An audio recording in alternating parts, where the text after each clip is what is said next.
दोस्तों और बुजुर्गों, जो कुछ गाजा में हो रहा है, जो कुछ गाजा में हो रहा है, मेरे अजीज दोस्तों और बुजुर्गों, अपने सीनों पर हाथ रखकर सोचो।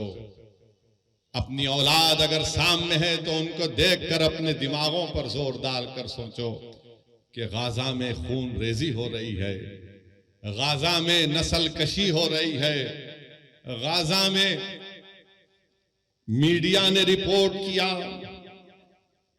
कि 6 दिन के अंदर 6000 बम ज़ायनिस्ट ताकतें बरसाई हैं। इजराइल गाजा में एक छोटी सी जगह है, गाजा 20-21 लाख की, 6 दिन में 6000 बम गाजा पर गिराए गए हैं। और वही जब आईसिस से मुकाबला कर रहे थे पूरे ममालिक, ये पूरा आईसिस कोएलिशन के नाम से था, तो वो लोग 1 महीने में 2500 बम आईसिस पर गिराए थे और गाजा में 6 दिन में 6000 बम गिराए गए। आप अंदाजा लगाओ, अगर यहां पर कोई 10 मिनट तक सिर्फ पटाखे फोड़ना शुरू कर देगा तो आप 2-3 मिनट के बाद बोलेंगे कि भाई बड़ी बेचैनी हो रही है, बस करो। सोचो थोड़ी देर के लिए कि 6 दिन में 6000 बम ये जालिम इस्राएली हुकूमत गाजा पर बरसाती है। 6 दिन में 21 लाख की आबादी है, 10 लाख लोग बेघर हो चुके हैं, 10 लाख लोग बेघर हो चुके हैं। और वो जालिम हुकूमत कह रही है कि तुम अब नॉर्थ गाजा से साउथ गाजा की तरफ चले जाओ। लोग बसों में जा रहे थे तो कल बसों पर बम डाल दिया गया। आज मालूम हुआ, अखबारात और मीडिया कहता है कि गाजा में 1537 फलस्तीनियों की जानें चली गई, जिसमें 500 बच्चे थे, 275 खवातीन हैं, 6612 जख्मी हैं। ये सिर्फ 6 दिन की बात कर रहा हूं मैं आपसे। और ये दुनिया जो बड़ी ह्यूमन राइट्स की बात करती है, ये दुनिया जो बड़े फंडामेंटल राइट्स की बात करती है, हुकूक की बात करती है, आज ये बड़े बड़े ममालिक आज खामोश बैठे हैं, गूंगे हो चुके हैं, अंधे बन चुके हैं, बहरे बन चुके हैं कि जिस सरजमीन के पास कुछ नहीं है, आज आपने वहां पर 6 दिन में 6000 बम बरसाए, 1537 लोगों की जानें चली गई, 500 मासूम बच्चे, 275 खवातीन की मौत और 6612 लोग जख्मी है। पीने का पानी नहीं है 20 लाख 21 लाख लोगों के पास। अगर आपके पास 2 दिन पानी खराब आया तो आप 25 फोन करते अपने सियासी नुमाइंदों को, मंजलिस के जिम्मेदारों को कि आके देखो जरा पानी पी के बताओ। वहां पीने को पानी नहीं है मेरे भाई, खाने को खाना नहीं है गाजा के लोगों के पास, अस्पताल में दवाएं खत्म हो चुकी हैं, ऑक्सीजन तो दूर की बात। और ये जालिम, ये ज़ायनिस्ट लोग कहती हैं गाजा के लोगों से कि तुम नॉर्थ गाजा से निकलकर साउथ गाजा में चले जाओ। पूरी बिल्डिंगें बर्बाद, बेघर हो चुके हैं।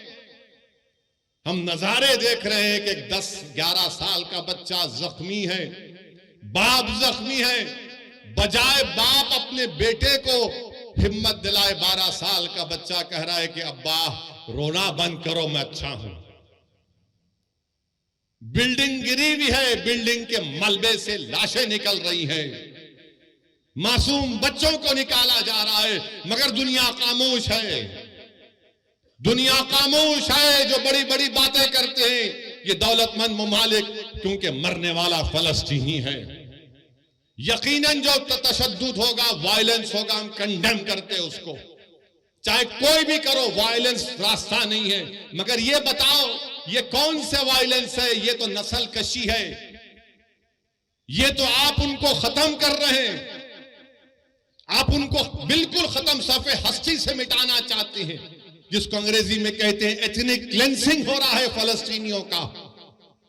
आप मैं बताना चाहूंगा आपको कि 2016 साल से गाजा में मुहासरा है। 16 साल से कोई बाहर जाना है तो उसको परमिशन, कोई अंदर आना है तो उसको इजाजत लेना पड़ता है।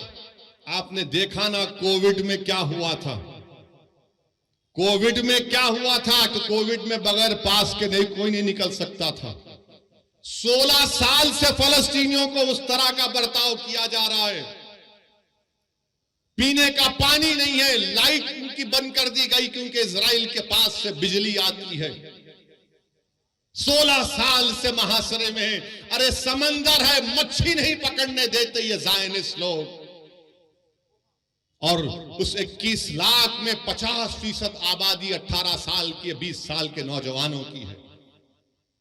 और आपको जानकर तकलीफ होगी कि 2008 से 6407 फलस्तीनियों को ज़ायनिस्ट लोग मार दिए, जिसमें से 18 साल के कम उम्र 1437 बच्चे थे। और अब इजराइल एक फास्फोरस चीज आती उसका बम गिरा रहा है। यानी जब वो गिरता है तो बिल्डिंग को पिघला देता है, अगर जिस्म पर गिरता है तो चमड़ी से हड्डी को गला देता है।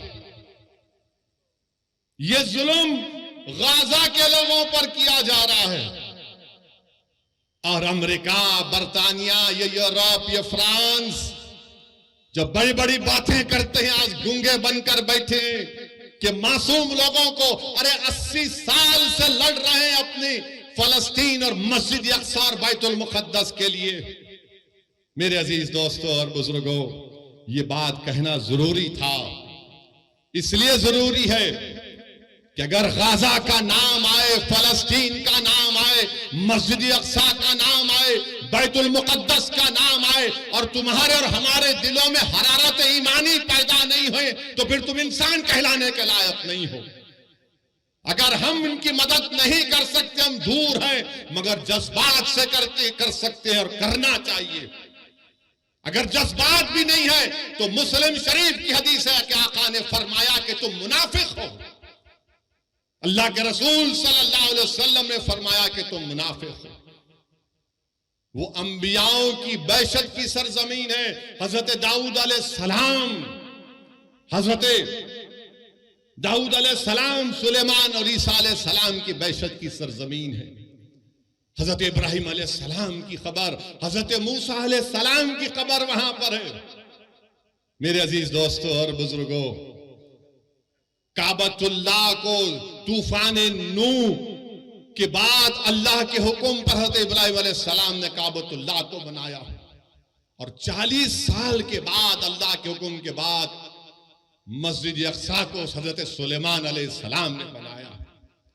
और दुनिया को हम बताना पड़ेगा कि हमारा रिश्ता फलस्तीन से, गाजा से, मस्जिद अक्सा से, बैतुल मुकद्दस से क्या है। जब तक कुरान में वो आयात है कि असरा में अब नहीं, जब तक कुरान में ये सूरा रहेगा, सुबह क़यामत तक हमारा रिश्ता फलस्तीन और गाजा से रहेगा।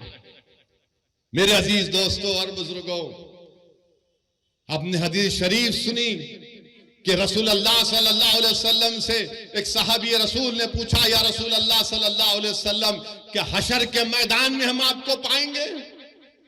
अल्लाह के रसूल सल्लल्लाहु अलैहि वसल्लम ने फरमाया कि हाँ, तुम मुझे हशर के मैदान में पाओगे।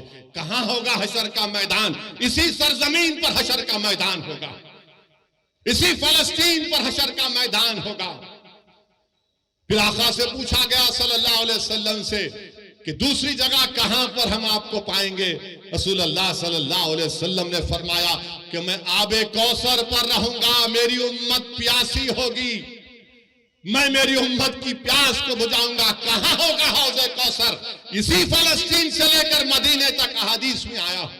उलमाए किराम बैठे हैं, पूछ लो आप।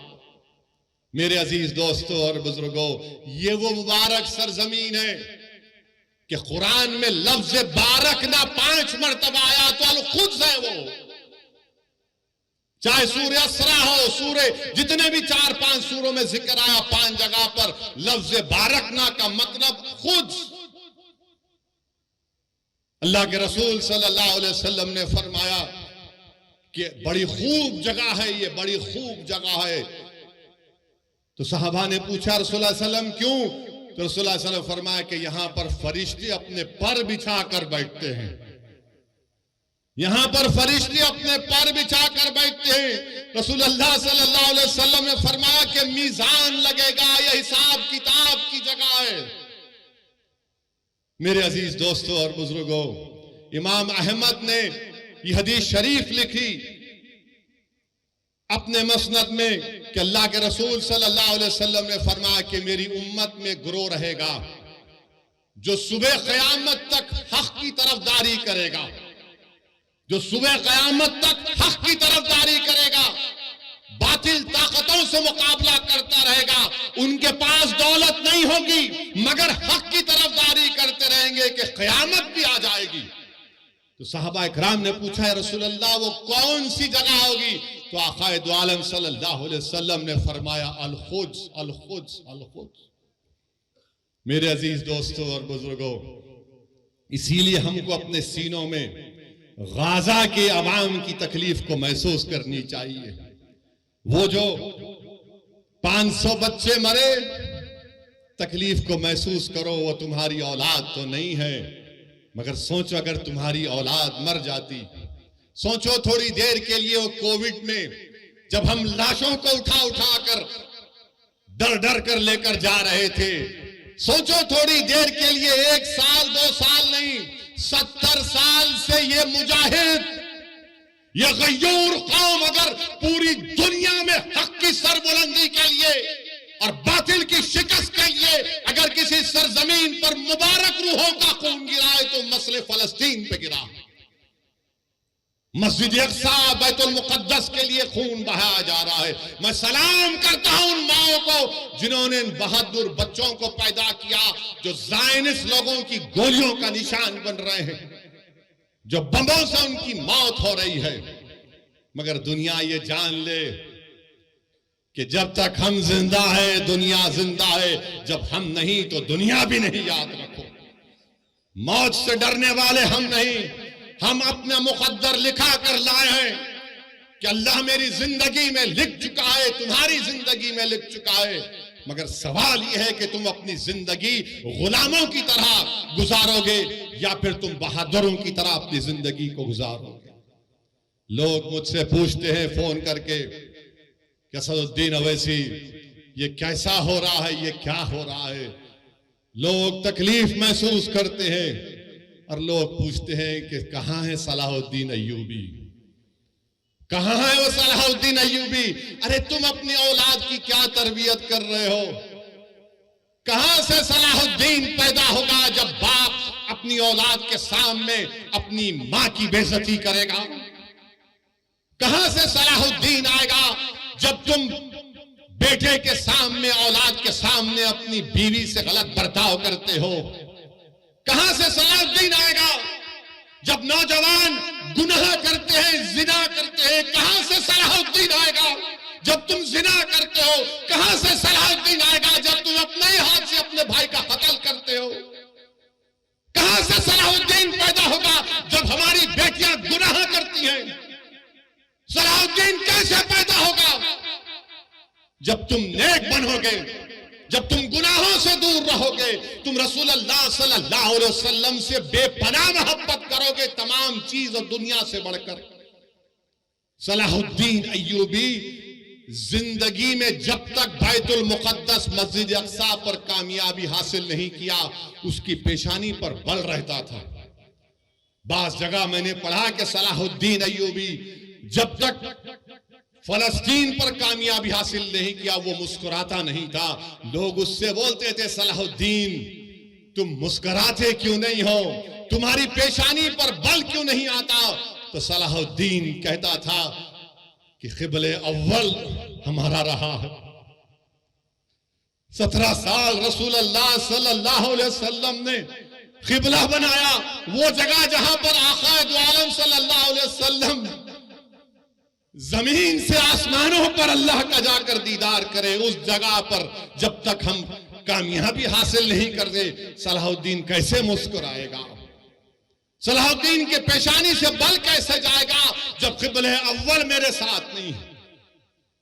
मेरे अजीज दोस्तों, बुजुर्गों, नौजवानों, तुम आज आराम से हैदराबाद में बैठे हो, तुम्हारे घरों पर बम नहीं गिर रहे हैं, तुम्हारे भाइयों का कत्ल नहीं हो रहा है, तुम बेघर नहीं हुए हो अल्हम्दुलिल्लाह।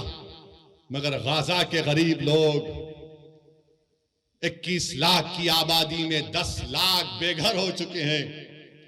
और ये जालिम इजरायली हुकूमत चाहती है कि इन तमाम गाजा के लोगों को खाली करा दिया जाए और उसको सिक्योरिटी जोन बनाकर इनको सीनाई के सहरा में ले जाकर छोड़ दिया जाए। कोई दुनिया खामोश है, सन्नाटा है। अरे जिसने मारे उनको देखो, मगर इन गाजा के गरीबों ने तुम्हारा क्या बिगाड़ा था? मीडिया में एक तरफा रिपोर्टिंग कि ऐसा हुआ, वैसा हुआ, फुला हुआ। अरे कभी तुमने देखा 70 साल से इजराइल ऑक्यूपायर है, इजराइल ऑक्यूपायर है, फलस्तीन ऑक्यूपाइड टेरिटरी है। ऑक्यूपेशन तुमको नहीं दिखता, जुल्म तुमको नहीं दिखता। बताओ, जिसके पास कमजोर है, जालिम जुल्म कर रहा है तो जालिम का साथ दिया जा रहा है, और जिसको बेघर कर दिया गया। आपको मालूम कब मसला पैदा हुआ? 1918 में। समझाने के लिए कह रहा हूं नौजवानों, जब तुम अब बड़े हो गए, ये मुस्तकबिल तुम्हारा है नौजवानों।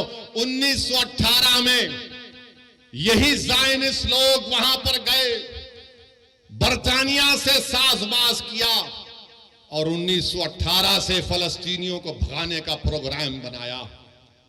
और फिर 13 मई 1948 में 18 से लेकर 48 तक फर्स्ट वर्ल्ड वॉर हुई। उसके बाद से तरीके से, साजिशों से फलस्तीनियों को मारा गया, भगाया गया।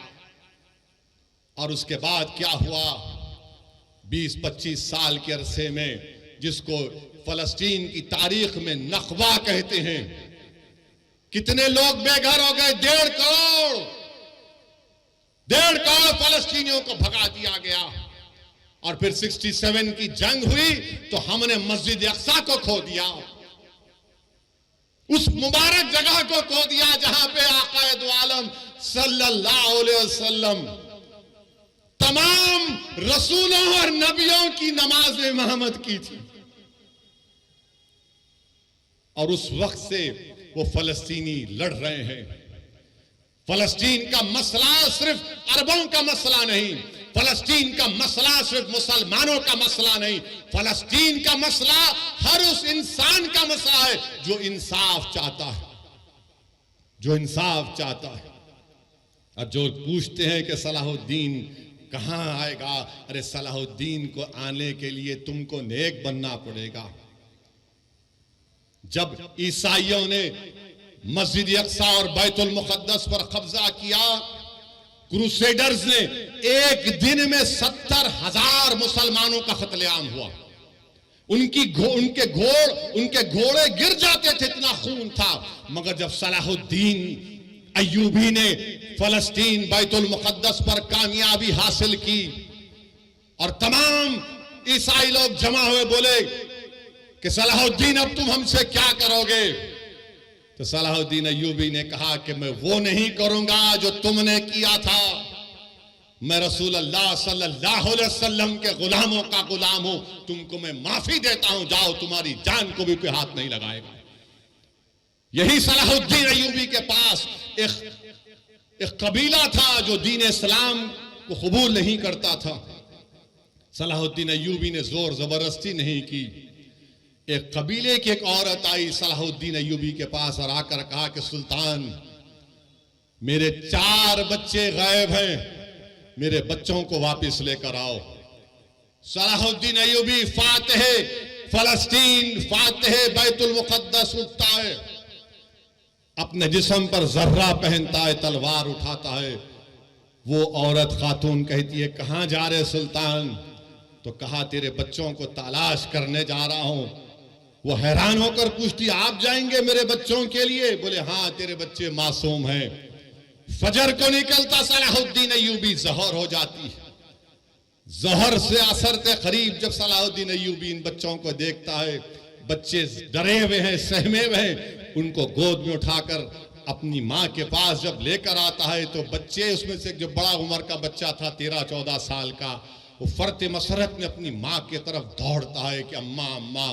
तो उस माँ ने क्या किया? उस माँ ने उस बच्चे के मुंह पर एक जोरदार तमाचा मारा और कहा कि जा सलाहुद्दीन के कदमों में गिर जा, ये वो नबी मोहम्मद सल्लल्लाहु अलैहि वसल्लम का गुलाम है, अगर ये ऐसा है तो उसका रसूल कैसा रहमत वाला होगा। ये सलाहुद्दीन अय्यूबी था। मेरे अजीज दोस्तों और बुजुर्गों, नौजवानों, इसीलिए कह रहा हूं कि तुमको नेक बनना पड़ेगा। और याद रखो इस बात को, जब तुर्कों की हुकूमत थी, सल्तनत उस्मानिया की हुकूमत थी, तुम्हारा ख्याल यह है कि तुम्हारा मिजाज ये है कि तुम अपने फोनों पर, टीवी पर अर्तुगरुल देखकर खुश हो जाते, तुम उस्मान का सीरियल देखकर खुश हो जाते। मगर क्या तुमको मालूम कि जब तक 400 साल तुर्कों की हुकूमत थी, मस्जिद अक्सा हमारे पास थी, मगर जब तुर्कों से इख्तिदार, इत्तेहाद जब कमजोर हुआ, कबीलों की बुनियाद पर, असबियत की बुनियाद पर जब इत्तेहाद पारा पारा हो गया, तो सबसे पहली चीज जो हमारे हाथ से चले गई वो मस्जिद अक्सा और बैतुल मुक़द्दस हमारे हाथ से चला गया।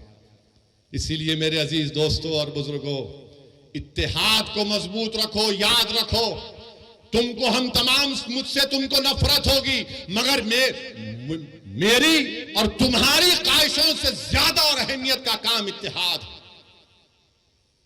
असदुद्दीन ओवैसी यकीनन कमजोर है, मगर याद रखो ये इत्तेहाद तुम्हारे लिए और मेरे लिए, आने वाली नस्लों के लिए जरूरी है। हमने इत्तेहाद को खोया तो मस्जिद अक्सा निकल गई हमारे हाथ से, मस्जिद अक्सा हमारे हाथ से निकल गई। तो इत्तेहाद को मजबूत रखो। बुजुर्गों, नौजवानों, मेरी इज्जतदार मां और बहनों, इस गुनाहगार की गुजारिश यही है कि अपने इत्तेहाद को मजबूत रखो। तुम्हारा इत्तेहाद कमजोर होगा तो ये तारीख तुमको बता रही है कि हमने क्या खोया। हमने क़िबले अव्वल को खो दिया। मगर लाखों सलाम वो गाजा के बहादुरों पर, जो गाजा के बहादुरों पर जो आज भी लड़ रहे हैं, कल भी लड़ेंगे।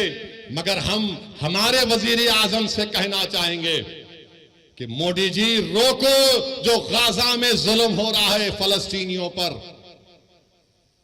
आपने कहा कि India stands in solidarity with the Palestinian people, तो सॉलिडारिटी दिखाओ। रोको उन लोगों को। 21 लाख में से 10 लाख लोग बेघर हो चुके हैं। वो शैतान नेतन्याहू जालिम है, वॉर क्रिमिनल है, वो जो ढकेल रहा है फलस्तीनियों को, ढकेल रहा है कि घरों को बर्बाद, 6000 बम गिराए गए। हम भारत के वजीर आजम को बताना चाह रहे कि महात्मा गांधी ने क्या कहा था। गांधी ने कहा था कि ये फलस्तीन अरबों का है।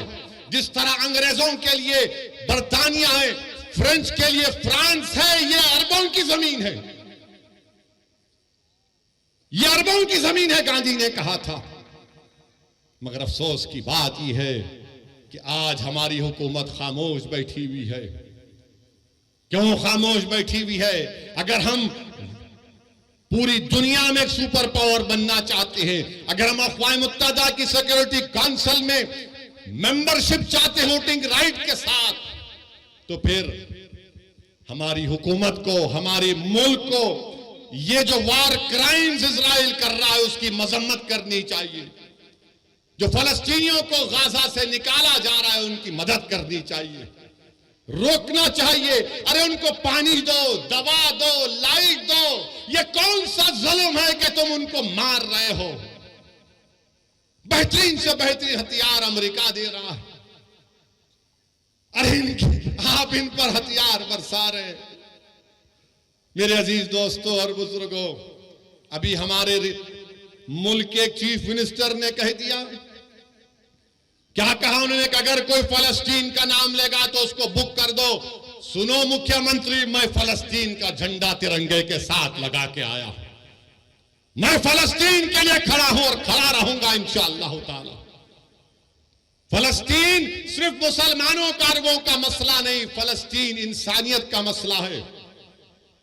और हम उस बाबा मुख्यमंत्री से कहना चाहेंगे, अगर आपको केस बुक करना है तो वजारत खारजा MEA पर केस बुक करना पड़ेगा। अगर कई यूपी में मोदी जी आ गए तो उन पर भी केस बुक करना पड़ेगा आपको। मेरे अजीज दोस्तों और बुजुर्गों, मेरी आप तमाम से गुजारिश है कि अपनी दुआओं में इन गाजा के मजलूमों के लिए दुआ करिए।